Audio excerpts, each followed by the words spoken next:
지난 우리 교회 창립 120주년을 기념해서 성지 순례를 잘 다녀왔습니다. 모든 순간들이 은혜와 감동의 시간이었는데 그 가운데서도 가장 깊은 감동과 은혜의 장소를 뽑으라고 하면 바울 사도께서 제3차 전도 여행을 다녀간 그 후반기 일정이었어요. 드로아에서 아소로, 또 아소에서 밀레도까지 가진 일정이었습니다. 준비한 지도를 하나 잠깐 보겠습니다.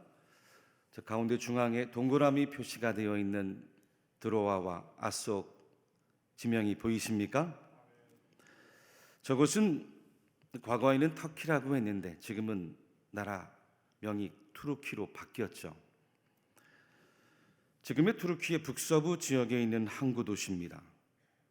그런데 바울은 사실 제2차 전도 여행 당시에 드로아 항구에 도착했을 때 성령께서 아시아에서 더 이상 복음을 전하는 것을 막으시고 밤중에 기도하는 가운데 저 에게의 바다 건너 그리스 북쪽 마케도냐의 한 사람이 나타나서 저 바다를 건너와 우리를 도우라는 하나님의 음성을 듣게 됩니다.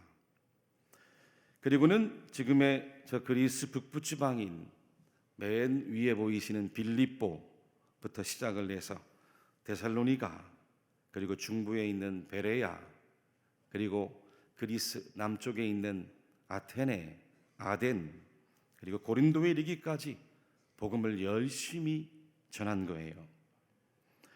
오늘 우리가 읽은 사도행전 20장 본문은 제3차 전도 여행으로 바울이 이미 2차 전도 여행 때에 다녀가면서 복음을 전했던 그 유럽의 교회들을 다시 하나하나 되짚어가며 살폈습니다. 그리고 다시 드로아 항구로 돌아오게 된 겁니다. 여러분, 드로아 하면은 생각나는 게 있을 겁니다. 바울 사도께서 열심히 하나님의 말씀을 전하는데 밤이 새도록 그 말씀을 창문에 걸터 앉아 듣다가 그만 졸고 떨어져 죽은 그 유두고 청년을 바울이 다시 기도하며 낫게 한, 살린 역사가 있는 곳이죠. 그 드로아에서 이제 바울은 예루살렘까지 가는 배를 타는 일만 남은 거예요. 그런데 웬일인지 바울은 일행들에게 먼저 그 드로아에서 배를 타고 가고 나는 걸어서 아소에까지 갈 테니 그 아소에서 다시 만납시다 하는 청을 해요. 우리가 읽지는 않았는데 사도행전 20장 13절 말씀입니다. 같이 한번 말씀을 읽어보겠습니다. 우리는 앞서 배를 타고 아소에서 바울을 태우려고 그리로 가니 이는 바울이 걸어서 가고자 하여 그렇게 정하여 준 것이라. 아멘. 준비한 사진들을 한번 볼까요? 네, 저곳은 지금 흔적만 남아있는 드로아에서 우리 성도들과 함께 찍은 사진입니다. 한 장 다시 볼까요? 네, 드로아에서 아소까지 가는 그 언덕의 길을 우리 성도들과 함께 걸어보았습니다. 아쉬워서, 사진만 남기기는 아쉬워서 짤막한 영상도 찍었는데 함께 보겠습니다. 여기 있는 여기 거기 보이시죠? 저 위가 바로 이 아소스의 아크로폴리스. 이 밑에 이 모든 것이 이제 당시에 여기에 바울 사도가 바람이 심하게 불어서 잘 안 들립니다. 이 아래로 내려가면 항구가 있고 요 앞에 있는 저 바다가 이게 옆에 있는 섬이 레스포스. 배가 되는 레스포스 섬이고 인구가 10,000명인데 시리아 난민 한때 30,000까지. 여기서 이 바다 엄청 건너가고 배 타고 가다가 바로 그곳입니다. 여기가 사도 바울이 걸어서 육로로 드로아에서 왔던 아소. 여기서 배를 타고 이제 그 다음에는 열산까지 지체 없이 가서 그 에베소도 들리잖아요. 전환점입니다. 여러분들 함선에서도 고민하다가 어느 순간 해결되는 가는 게 있어요. 바로 그 전환점입니다. 그 시계 드로아 아소입니다. 그 이야기는 들어와서 드리겠고요. 그래도 여기서 사진 하나는 찍고, 네, 우리 좀. 예, 2000년의 세월이 지나서 흔적만 남아 있는, 아까 바다가 보이셨습니까? 네, 그 항구에서 출발을 하고 바울은 아소까지 걸어간 거죠. 네, 여러분, 아까 처음 봤던 지도에 저 드로아에서 아소까지가 그 거리가 사실 짧은 거리가 아닙니다. 약 30km의 먼 거리예요. 당시 바울은 이미 나이가 60세의 고령이었습니다. 1차, 2차, 3차 그 먼 길 전도 여행을 다니느라고 육신도 많이 지쳤고 약할 대로 약해져 있어요. 그 길도 언덕과 산의 위험한 길이었습니다. 그럼에도 불구하고 왜 바울이 편하게 배를 타고 가지 않고 일행과 떨어져서 아소까지 홀로 걸어가고 있었을까요? 하나님과 함께만 걷고 싶었기 때문이에요. 이제 얼마 남지 않는 자신의 생애를 주님과 함께 돌아보길 원했던 거죠. 마지막 남은 사명, 이제 예루살렘으로 돌아가면 어떤 일을 만날지 아무도 알 수가 없었습니다. 그 주님께로부터 받은 사명을 깊이 주님과 홀로 함께 걸어가며 하나님께서 주신 사명을 생각했을 거예요. 어떤 사명입니까? 오늘 우리가 읽은 본문 22절에서 24절 말씀 또 한번 같이 읽겠습니다. 보라, 이제 나는 성령에 매여 예루살렘으로 가는데 거기서 무슨 일을 당할는지 알지 못하노라. 오직 성령이 각 성에서 내게 증언하여 결박과 환난이 나를 기다린다 하시나.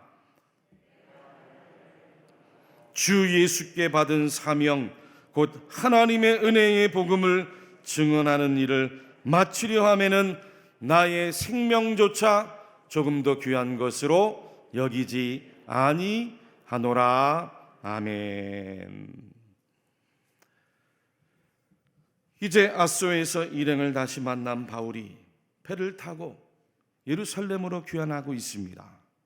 근데 그 귀환하는 여정 중에 밀레도에 도착을 하는데, 그런데 그 밀레도에서도 어쩐 일인지 약 50km 떨어져 있는 에베소에 있는 교회 장로들을 그 밀레도로 불러요.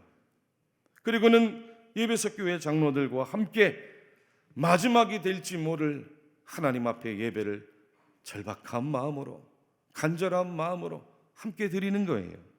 그리고는 그들에게 하나님의 말씀을 전하는데 그 말씀의 내용이 오늘 저와 여러분들이 읽은 본문의 말씀입니다. 오늘 저와 여러분들에게 주시는 하나님의 말씀인 줄로 믿으시기를 바랍니다. 17절로 19절 말씀도 같이 한번 함께 읽겠습니다. 바울이 밀레도에서 사람을 에베소로 보내어 교회 장로들을 청하니 오매 그들에게 말하되 아시아에서 들어온 첫날부터 지금까지 내가 항상 여러분 가운데서 어떻게 행하였는지를 여러분도 아는 바니 곧 모든 겸손과 눈물이며 유대인의 관계로 말미암아 당한 시험을 참고 주를 섬긴 것과 아멘. 바울은 지금 에베소 교회 장로들에게 말씀을 전했습니다. 내가 교회와 성도들을 위해, 당신들을 위해 모든 시험과 환난을 참고 섬긴 것을 잘 알고 있지 않습니까? 바울은 성도들과 교회를 섬겼어요. 근데 오늘 읽은 본문에 보니까 바울은 주님을 섬겼다고 해요. 할렐루야. 주님을 섬겼다는 거예요. 분명 성도와 교회를 섬겨 목양을 했는데 주님을 섬기듯이 교회와 성도들을 섬긴 것 당신들이 알지 않습니까? 그렇습니다, 여러분. 우리가 교회에서 성도들을 섬기고 또 교회를 섬기는 것은 곧 주님을 섬기는 것과 마찬가지입니다. 어떻게 주님을 섬기는 것이 우리 교회와 성도들을 섬기는 모습일까요? 첫째로 바울은 모든 겸손으로 주님을 섬겼다라고 고백했습니다. 함께 따라합시다. 모든 겸손으로, 모든 겸손으로. 오늘 본문 19절 서두에 바울은 모든 겸손이라 말씀을 해요.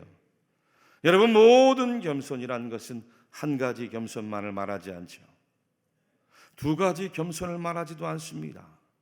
모든 일에 겸손이요, 모든 사람에게 겸손입니다. 어떤 때는 겸손하고 또 어떤 때는 겸손하지 않은 것이 아니에요. 그렇게 바울은 모든 일에 모든 사람에게 주님을 섬기듯이 겸손으로 당신들과 교회와 성도들을 섬겼노라고 고백을 했어요. 그러므로 겸손이란 나를 낮추어야만 합니다. 아멘. 내가 드러나면 겸손이 될 수가 없어요. 내가 먼저 낮아지고, 내가 먼저 순종하고, 내가 먼저 겸손해야 그 다음에 주님께서 높아지십니다. 주님의 몸된 교회인 우리 대구 칠곡교회가 높아지는 거예요. 여러분, 우리가 주님의 일을 하면서도 왜 시험에도 들고 힘에도 부치고 사람들에게 상처도 받고 갈등도 생깁니까? 한마디로 겸손이 부족해서이기 때문이죠. 내 생각을 먼저 주장하고 나를 먼저 주장하기 때문인 거예요. 나를 먼저 드러내기 때문인 겁니다. 그래서 시험도 들고 갈등도 생기고 은혜도 받지 못하는 거예요. 내가 먼저 기도해 보세요. 내가 먼저 엎드리고 하나님 말씀 앞에 순종해 보세요. 내가 먼저 섬기고 봉사해 보세요. 내가 먼저 양보하고 복음을 전하는데 앞장서 가 보세요. 교회 안에 역사는 일어나게 될 줄로 믿습니다. 바울은 이 사실을 너무나 잘 알기 때문에 성도들과 교회를 향하여 내가 어떻게 모든 겸손으로 당신들과 성도들을 주님을 섬기듯이 섬겼는 줄 당신들이 알지 않습니까? 고백을 한 거예요. 바울은 이 겸손의 비밀을 알았기 때문에 고린도전서 15장 9절 말씀에도 나는 사도 중에 가장 작은 자입니다. 디모데전서 1장 15절에는 죄인 중에 내가 괴수입니다. 고린도전서 4장 13절에는 나는 만물의 찌꺼기입니다. 심지어 교회에서 나는 예수 그리스도의 종에 불과합니다 라고까지 고백을 했어요. 이 모든 것이 바울의 고백처럼 모든 일에 겸손하지 않으면 절대로 나올 수 없는 증언들이죠. 요즘 교회에서 당신은 가장 작은 자입니다. 당신은 우리 중에 제일 죄인입니다. 당신은 괴수입니다. 당신은 우리 중에 찌꺼기입니다 라고 말하면 어떻게 될까요? 이 사람이 미쳤나? 내가 이 교회 아니면 다닐 데가 없나? 일어나 박차고 나갈 거예요. 그런데 여러분, 우리 모두는 서로가 그리스도 안에서 종이 된 줄로 믿으시기를 바랍니다. 우리 모두는 예수님 때문에 종된 사람들이에요. 옆에 분들과 한번 인사합시다. 나는 종입니다. 우리는 종입니다. 서로가 종입니다. 여러분, 종은 말을 하지 않습니다. 종이 내가 일을 해놓고 이 일을 했노라고 주인에게 말할 자격도 없는 것이죠. 종은 그저 시키는 대로만 살아가는 게 종이에요. 일하고 나서도 내가 했노라고 주장할 수가 없어요. 주인이 시킨 일을 그저 했을 뿐이에요. 그래서 주인보다 앞서서도 안 되는 사람이 바로 종이에요. 그런데 신앙생활도 마찬가지라는 거예요. 내가 아무리 교회 안에서 많은 일을 하고 많은 훌륭한 일을 해도 예수님보다 먼저 앞서서는 종이 아니죠. 할렐루야. 예수님보다 먼저 내가 나서서는 종이 안 되는 거예요. 모든 일을 할 때 예수님이 앞장서 가시도록 나는 뒤에 서서 주님의 뒤만을 따라가는 것이 바로 종의 신분이고 종의 역할인 줄로 믿으시기를 바랍니다. 그래야 참된 신앙생활이고 바른 신앙생활이. 이처럼 성도와 교회 앞에서 바울 사도처럼 모든 일에 겸손하고 모든 일에 주님의 뒤만을 따라가는 우리 대구 칠곡의 성도들이 되시기를 간절히 축복합니다. 두 번째는 바울은 눈물로 시험을 참고 주를 섬겼다라고 고백했습니다. 한번 따라합시다. 눈물로 시험을 참고, 눈물로 시험을 참고. 여러분, 주님의 일은 눈물로 할 수가 없죠. 왜요? 주님께서 저와 여러분들을 위해 십자가에 그 생명 다 내어주시지 않았습니까? 그래서 주님의 십자가만을 생각하면 성도들은 눈물이 나는 거예요. 사랑하면 우리 안에 눈물이 있지 않습니까? 가슴이 느껴지면 눈물이 나요. 무디 목사님이 평생에 많은 설교를 했는데 지옥에 관한 설교만큼은 제대로 하지를 못했대요. 그 지옥에 관한 설교를 하다 보면 지옥으로 가는 영혼들이 생각이 났고, 그 영혼들이 생각이 나면 눈물이 나서 그 눈물 때문에 울며 설교를 제대로 하지 못했대요. 사랑하는 교회 여러분들, 인생에는 내가 약해서 흘리는 눈물도 있습니다. 살다 보면 서러워서 흘리는 눈물도 있어요. 하지만 바울 사도는 강한 사람이었습니다. 세상의 시험과 환난을 두려워하지 않은 사람이었어요. 복음을 전하다가 40에 하나 감한 매를 맞으면서도 바울은 울지 않았습니다. 돌을 맞으면서도 바울 사도는 울지 않았을 거예요. 그런 바울이 울면서 복음을 전하고 교회와 성도들을 섬겼나라고 고백을 하고 있어요. 교회를 생각하고 성도들을 염려할 때 바울의 눈에 눈물이 났기 때문입니다.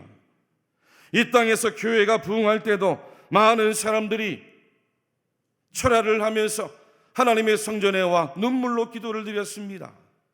어린 아이들도 부모의 손을 붙잡고 어른들의 손을 붙들고 함께 기도하면서 눈물로 기도했습니다. 아이들이 무슨 회개할 일이 많다고 울면서 함께 기도했겠습니까? 주님의 사랑을 깨닫고 나니까 아이들 눈에도 눈물이 난 겁니다. 어른들 눈에도 눈물이 났습니다. 우리 청년들 가슴에도 눈물이 난 겁니다. 지금은 어떻습니까? 눈물이 점점 메말라가는 시대에, 눈물이 메말라가는 이 시대에 우리 눈에 바울과 같은 복음을 위한 눈물이 있기를 축복합니다. 교회와 성도를 위한 눈물이 있기를 축복합니다. 주님을 섬기듯이 교회를, 성도를 섬기며 흘리는 눈물이 여러분들 가운데 있기를 축복합니다. 눈물은 참는 자만이 가질 수 있는 하나님의 은총이에요. 지금의 시대가 얼마나 잘 참지를 못해요. 얼마나 조급하고 얼마나 성급한지 몰라요. 신앙생활도 잘 참지를 않아요. 여러분, 집에서 밥을 할 때도 밥이 맛있게 되려면 뜸을 잘 오래 들여야 되죠. 그래야 밥맛이 좋아요. 생선을 구울 때도 약한 물에 오래 구워야 생선이 노릇노릇해지고 참 맛이 있어요. 근데 신앙생활도 그렇다는 거예요. 급하다고 되는 일이 없습니다. 하나님께서 우리에게 기다리라고 할 때가 있어요. 참으라고 할 때가 있습니다. 그 시험을 참고 말도 참고 고난도 참고 인내가 필요할 때가 있더라는 거예요. 믿음은 어느 날 갑자기 생겨지는 게 아닙니다. 모든 일을 인내로 참고 눈물로 참아야 할 때가 있는 줄로 믿습니다. 로마서 5장 3절과 4절 말씀에 우리가 환난 중에도 즐거워하나니 이는 환난은 인내를, 인내는 연단을, 연단은 소망을 이루는 줄 알미로다. 바울도 눈물로 그 모든 유대인의 관계의 시험들을 참고 주님을 섬기듯이 교회와 성도들을 섬긴 줄로 믿으시기를 바랍니다. 인생도 마찬가지지만 신앙도 잘 참지 못하면 큰 인물이 될 수가 없습니다. 우리가 주님을 위하여 인내하고 참고 복음의 씨앗을 뿌리면 하나님께서 거두시는 순간이, 그날이 찾아오게 되어 있어요. 힘이 들고 낙심이 되어도 주님께서 주님과 교회와 성도들을 위하여 흘리는 눈물을 친히 닦아주실 때가 있더라는 거예요. 하나님께서 친히 그 눈물을 씻어주실 때가 있더라는 거예요. 우리 하나님도 참으신 분이에요. 모세를 사용하시기 위해 하나님께서도 80년을 기다리고 참아주셨어요. 요셉에게 꿈을 주시고 요셉이 애굽 총리로 세움을 받을 때도 노예로 감옥에서 무려 13년 동안 하나님께서 기다리고 참아주셨어요. 노아가 그 홍수의 구원을 받기 위해선 무려 120년 동안 방주를 짓기까지 하나님께서 참아주셨어요. 기다려주셨어요. 바울 사도처럼 주님을 위하고 교회와 성도들을 위하여 흘리는 인내와 헌신의 아름다운 눈물이 저와 여러분들 가운데 함께할 수 있기를 주님의 이름으로 간절히 축복합니다. 마지막으로 바울은 전하고 가르치면서 주님을 섬겼다고 고백했습니다. 우리 19절로 21절 말씀도 함께 읽어봅니다. 시작. 곧 모든 겸손과 눈물이며 유대인의 관계로 말미암아 당한 시험을 참고 주를 섬긴 것과 유익한 것은 무엇이든지 공중 앞에서나 각 집에서나 거리낌이 없이 여러분에게 전하여 가르치고 유대인과 헬라인들에게 하나님께 대한 회개와 우리 주 예수 그리스도께 대한 믿음을 증언한 것이라. 아멘. 바울은 각 집에서나 거리에서나 공중에서나 누구를 만나든지 복음을 전했어요. 유대인들에게도 복음을 전하고 헬라인들에게도 복음을 전하고 누구를 만나든지 복음을 전했습니다. 그 복음을 전하기 위해 자기의 생명은 조금도 귀한 것으로 여기지 않았다고 했어요. 그런 바울을 하나님께서는 들어서 하나님 나라의 위대한 일꾼으로 사용하여 주신 거예요. 그러므로 교회의 제일 사명은 복음을 전하는 데 있습니다. 생명을 살리는 데 있습니다. 영혼을 구원하는 데 있어요. 요즘 많은 분들이 예수를 믿고 교회 다녀도 잘 안 된다고 하는 분이 있어요. 목사님, 저는 건강이 약해서 잘 안 됩니다. 저는 나이가 많아서 잘 안 됩니다. 저는 남들보다 많이 배우지 못해서 안 되고 저는 물질이 없어서 안 됩니다 라고 하는 분들이 있어요. 하지만 여러분 기억하십시오. 하나님께서 아브라함을 부르실 때 아브라함의 나이가 75세였습니다. 예수님께서 베드로 제자를 부를 때 베드로는 아무것도 알 수 없는 무식한 어부였어요. 밤새 고기 한 마리를 잡지 못하다가 예수님의 손에 붙들리니 제자가 된 거예요. 나이가, 학식이, 건강이, 물질이 문제가 아닙니다. 예수님의 제자 중 대부분은 제대로 배운 사람이 없습니다. 하나님께서 쓰시면 무디처럼 공부하지 못한 사람도 얼마든지 쓰시고 또 하나님이 사용하시면 바울과 같이 위대한 학자들도 얼마든지 사용하시는 거예요. 어떤 사람도 얼마든지 복음 앞에 쓰임받을 수가 있어요. 주님의 일은 뛰어난 사람이 하는 것이 아닙니다. 하나님의 은혜로 감동과 감화를 받은 사람이 하나님의 일을 하시는 거예요. 여러분, 내 능력이 부족해도 내 힘이 부족해도 주님이 함께 해주시면 그 약함과 축복을 얼마든지 역전시켜 주시는 우리 하나님이세요. 그저 성도들이 할 일은 예수님 의지하고 예수님께 맡기고 주님을 모시고 주님과 함께 복음을 전파하는 거예요. 살다 보면 인생의 짐이 무거워질 때가 있습니다. 살다 보면 눈물이 날 때가 있습니다. 너무 힘들어 다 포기하고 싶은 순간도 찾아와요. 그때에도 내게 주신 사명, 복음 전파하는 사명 잊지 말고 감당해 보십시오. 오늘 24절의 고백처럼 내가 달려갈 길과 주 예수께 받은 사명 곧 하나님의 은혜의 복음을 증언하는 일, 그 복음을 전하는 사명을 감당하면 주님께서 여러분들의 인생의 짐을 대신 짊어 주십니다. 믿습니까? 사랑하는 교회 여러분, 오늘 주님께서 바울 사도를 통해 주신 모든 겸손과 눈물과 그 모든 시험을 참고 복음을 전하는 사명을 120년 우리 교회 역사, 우리 교회를 위해 섬겨가는 우리 모든 대구 칠곡의 성도들의 모습이 될 수 있기를 축복합니다. 그 사명을 살아서 하나님 앞에 자랑스러운 성도들로 다 기억되시기를 주님의 이름으로 간절히 축원합니다.